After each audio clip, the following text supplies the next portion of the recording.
গত ২৭ মে রাজধানীর মগবাজারে অবস্থিত আদ্দিন উইমেন্স মেডিকেল কলেজ হাসপাতালে ৬ নবজাতকের মৃত্যুর জেরে ১১ জুন হাসপাতালের লাইসেন্স বাতিল করে স্বাস্থ্য অধিদপ্তর। হাসপাতালের লাইসেন্স বাতিলের অনিশ্চয়তায় পড়েছেন আদ্দিন উইমেন্স মেডিকেল কলেজের দেশি বিদেশি ইন্টার্ন ও ক্লিনিক্যাল পর্যায়ের শিক্ষার্থীরা। Bangladesh medical and dental council BMDC এবং ভারতের ন্যাশনাল মেডিকেল কমিশনের বিদ্যমান বিধান অনুযায়ী শিক্ষার্থীদের নিজ প্রতিষ্ঠানের হাসপাতালে ইন্টার্নশিপ ও ক্লিনিক্যাল প্রশিক্ষণ সম্পন্ন করতে হয়। এ অবস্থায় বিশেষ করে ভারতীয় সহ বিদেশি শিক্ষার্থীরা তাদের ভবিষ্যৎ নিয়ে অনিশ্চয়তায় ভুগছেন। শিক্ষার্থীরা জানান, বর্তমান পরিস্থিতিতে তাদের ইন্টার্নশিপ ও পেশাগত স্বীকৃতি নিয়ে অনিশ্চয়তা তৈরি হয়েছে। সংকট সমাধানে দ্রুত সরকারি হস্তক্ষেপের দাবি জানান তারা।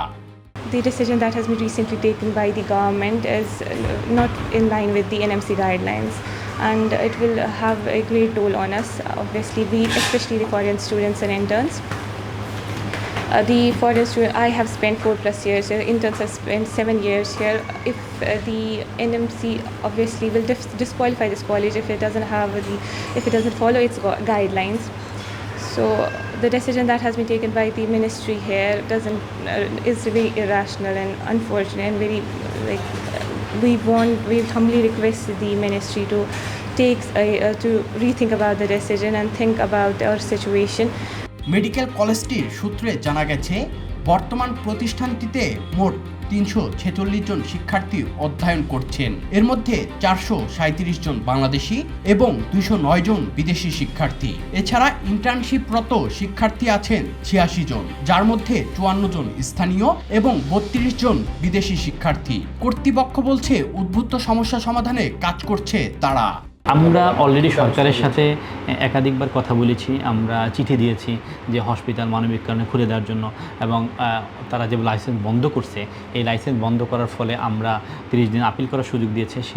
গতকালকে আমরা মন্ত্রণালয়ে সচিব বরাবর আমরা আপিল এবং স্থগিতাদেশের জন্য রিট পিটিশনও করেছি। ফরেন স্টুডেন্টদেরকে আমরা আমাদের হাসপাতালের ডাক্তার এবং যারা ক্লিনিক্যাল ডাক্তার রয়েছেন, প্রিন্সিপাল রয়েছেন, সবাই বারবার সেভারাল টাইম মিটিং করে আমরা তাদের সান্ত্বনা দিচ্ছি এবং আশ্বাস দিচ্ছি, এবং আমরা সকলকে বোঝাচ্ছি যে আসলে আমরা অল্প সময়ের ভিতরে হসপিটাল খুলে দেবে এবং এই সমস্যা থাকবে না। কিন্তু আসলে এখন সরকার থেকে কোনো আমরা নির্ভরযোগ্য মেসেজ পাচ্ছি না। এদিকে আদ্দিন মেডিকেল কলেজ হাসপাতালের লাইসেন্স বাতিলের ঘটনায় বাংলাদেশে বিদেশি শিক্ষার্থী আসার ক্ষেত্রে সংকট তৈরি হতে পারে বলে সম্প্রতি আশঙ্কা প্রকাশ করেছে Bangladesh private medical college association BPMCA। Medical কলেজটিতে অধ্যয়নরত প্রায় ৩০০ বিদেশি শিক্ষার্থীর পাশাপাশি দেশি শিক্ষার্থীদের ভবিষ্যৎও অনিশ্চয়তার মুখে পড়ছে বলে মনে করছে সংগঠনটি। একটি প্রশাসনিক সিদ্ধান্তের প্রভাব এখন পড়ছে শত শত মেডিকেল শিক্ষার্থীর শিক্ষা জীবনে। অনিশ্চয়তা তৈরি হয়েছে তাদের ভবিষ্যৎ নিয়ে। কলেজটির মেডিকেল শিক্ষার্থীদের একাডেমিক ক্ষতি এড়াতে দ্রুতই কার্যকর সমাধান নেবে সরকার, এমনটাই প্রত্যাশা সবার। Sadman Shaon, the financial express.